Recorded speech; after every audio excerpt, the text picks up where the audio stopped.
دنیا فانی ہے ہر کے چلا بن رہے ہیں آج تسا ہی وے کل کرنا سو آج ایسا موجود بیٹھے ہیں ایک صحابہ بھی کوئی بھروسہ کیا نہیں کیا خبر کہ ایسا ہون آیا جو جیسا نصیب تھی دے کہ نہیں تھی دا تو زیادہ کوشش یہ کرو کہ زندگی فانی ہے زندگی دے ہر لمحے کو آخر لمحہ سمجھو اور اس لمحے کو غنیمت سمجھ دے اللہ کی عبادت کرو کیوں کوڑی دنیا تے کوڑا جہان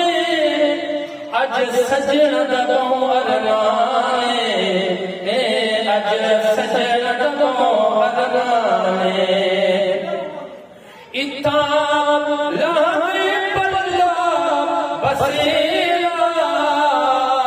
کیا چھڑا ریت میرا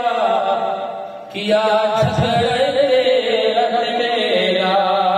اسی موت تھیرے سینہ کھیڑا اسی موت تھیرے سینہ کھیڑا اسی موت تھیرے ڈیرا سیتا بچے گستانے اج سجن دبوں ارمانے اج سجن دبوں ارمانے میرے دوستو یاد رکھیے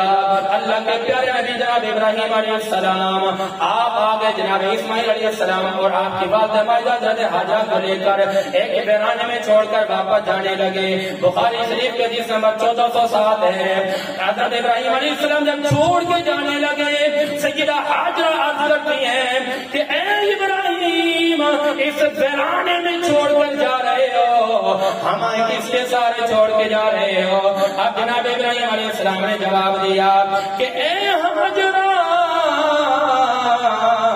میں اس ویرانے کے اندر اللہ کے سارے چھوڑ کے جا رہا ہوں اب حاجرہ کہتی ہے کہ میرے پاس چھوٹا بچہ موجود ہے ہمیں کون کھلائے گا کون پلائے گا جناب ابراہیم علیہ السلام کیا فرماتے ہیں آپ فرماتے کہ حاجرہ اور جس خدا نے تمہیں اور مجھے پیدا کیا ہے وہ خدا آپ کو وہ اللہ آپ کو یہاں کھلا بھی دے گا اور پلا بھی دے گا میرے دوستوں میں اگلا جملہ کرنے لگا ہوں اب جناب ابراہیم علیہ السلام چھوڑ کے آ گئے ایک وقت گزرا گیا ایک صدیاں گزر گئی اب جناب اسماعیل علیہ السلام کی شادی ہو گئی اب جناب ابراہیم علیہ السلام کافی عرصے کے بعد اپنے بیٹے کے گھر پہ آتے دروازے پر دستک دیتے آواز دیتے ہیں اندر سے آپ کو بہو باہر آتی ہے کہتے ہیں کہ آنے والے کون ہو آپ نے جواب دیا میرا نام ابراہیم ہے اب جناب ابراہیم علیہ السلام بیٹھ گئے جناب ابراہیم علیہ السلام نے پوچھا کہ میرا اسماعیل کہاں ہے اب جواب دیا گیا کہ اسماعیل علیہ السلام کام کے گھر سے باہر تشریف لے گئے اب جناب اسماعیل علیہ السلام نے کچھ وصیتیں کرنا شروع فرمائے کچھ نصیحتیں کرنا شروع فرمائے آپ نے پوچھا کہ اے میری بیٹی یہ بتاؤ کہ آپ کا گزر کیسا ہو رہا ہے اے میری بیٹی ذرا یہ بتاؤ کہ آپ کا شوہر آپ کے ساتھ کیسے چلتا ہے ذرا یہ بتائیے کہ آپ کے شوہر کا انداز کیا ہے آپ بعض عورتیں ہوتی ہیں کہ کوئی سب کچھ لینے کے بعد بھی کہتے ہیں کہ جی میرا شوہر میرے ساتھ کچھ نہیں رہتا آپ بعض خواتین ہوتی ہیں کہ جو ہمیشہ اپنے شوہروں کے گلے کرتی ہیں یاد رکھنا کہ باپ کو شریعت نے کیا مقام دیا جناب ابراہیم علیہ السلام نے سنا آپ فرمانے لگے کہ اے میری بہو آپ کا گھر والا شوہر اگر آئے تو انہیں ایک پیغام دینا میرا سلام بھی دے دینا اور انہیں یہ بھی کہہ دینا کہ آپ کے والد نے پیغام دیا کہ گھر کے چوکھٹ کا جو دروازہ چوکھٹ کو تبدیل کر دے یہ بات ذرا سمجھنا آج نوجوان کہتے ہیں کہ بابا کو کیا پتا صحیح بابا لوگوں کے بدول سے بڈھے ہیں بزرگ ہیں صحیح انہوں کو نہیں پتا جدید ہو رہی شادی کا معاملہ کہتے ہیں ہم نے پسند کر لی ہے جی ہم لوگ میرج کریں گے کہتے ہیں آپ کو کیا پتا اب شریعت یہ کہتی ہے جناب ابراہیم علیہ السلام آئے نا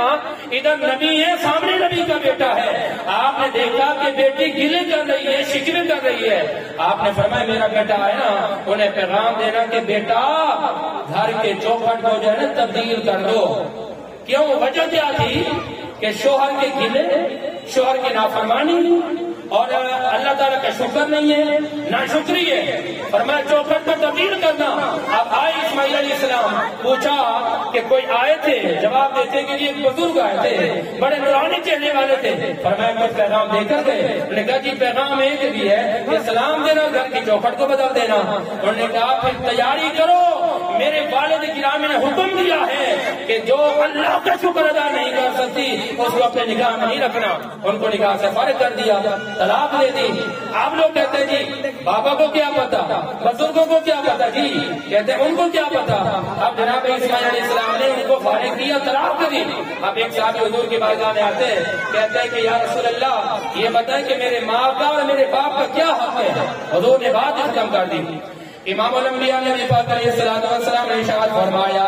ایک صحابی عرض کرتے ہیں حق الوالدین علیہ یا رسول اللہ، ہمارے والدین کا کیا حق ہے ہمارے اوپر؟ آپ کے میرے پیارے نبی نے بیان فرمایا وما جنتک ونارک، فرمایا تیرا والدین، تیرا باپ اور تیری ماں، فرمایا تیرے لیے جنت بھی ہے اور تیرے لیے دوزخ بھی ہے۔ میرے نبی کی بارگاہ میں صاحب عرض کرتے ہیں آقا وہ کیسے؟ میرے آقا نے بیان فرمایا وہ جو ان کی تابعداری کر کے، ان کی نوکری کر کے اپنے آپ کو جنتی بنانا چاہتا ہے تو جنتی بنا لے، جو ان کی نافرمانی کرے گا وہ جہنمی بن جائے گا۔ جو ماں باپ کی تابعداری کے لیے کھڑا ہے، آج بیٹے کے پاس دوائی کا ٹائم نہیں ہے، آج اولاد کے پاس ماں باپ کے لیے بیٹھنے کا وقت نہیں ہے، آج اولاد کے پاس ماں باپ کے سننے سنانے کا وقت نہیں ہے، آج ماں باپ کی بات سننے کے لیے بیٹا تیار نہیں ہے۔ میرے دوستو یاد رکھنا، اور تیری جنت بھی تیری ماں کے قدموں میں، اور تیرے جنت کا دروازہ تیرے باپ کی نوکری